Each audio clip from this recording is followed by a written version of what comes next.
Friends, તો આજનો topic છે પ્રયાસ ઉપર.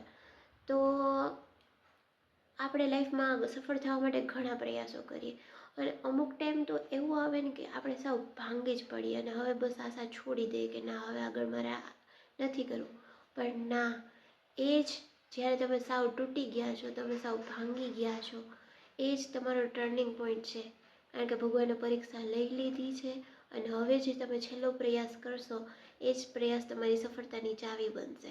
હું તમને એક ઉદાહરણ આપીશ. જો ફ્રેન્ડ્સ, આ 2-3 કબૂતર દેખાય છે, સવારે 6 એ વાગ્યાની વાર રોજ બેસી જાય, આવીને રાત્રે 6 વાગે જાય, ત્યાં સુધીમાં તે ઘરની અંદર આવવા માટે કેટલી વાર પ્રયાસ કરે, કેટલી વાર. એને સવારે ઉઠીને એક જ કામ કે બસ ઘરની અંદર ગેલેરીમાં કઈ રીતે પહોંચું. એટલે કેટલા પ્રયાસ કરે ને અમે બહુ કાળજી રાખીએ કે દરવાજો બંધ કરી દે, જારી બંધ રાખીએ. પણ ના, એ દરરોજ સવારે ઉઠીને એક જ કામ કરે. બસ આપણે એમ જ કરવાનું છે, દરરોજ સવારે ઉઠીને એક કામ પકડી લેવાનું છે કે અને પાછા એ કબૂતર સફળ થયા જ જાય. આખા દીમાં એકવાર તો એ સફળ થઈ જ જાય, કારણ કે એને એટલા પ્રયાસો કર્યા હોય. એમાં આપણે પણ હિંમત હારવાની નથી, એકવાર તો સફળ થઈ જ જાશું. એટલે પ્રયાસ ચાલુ રાખો.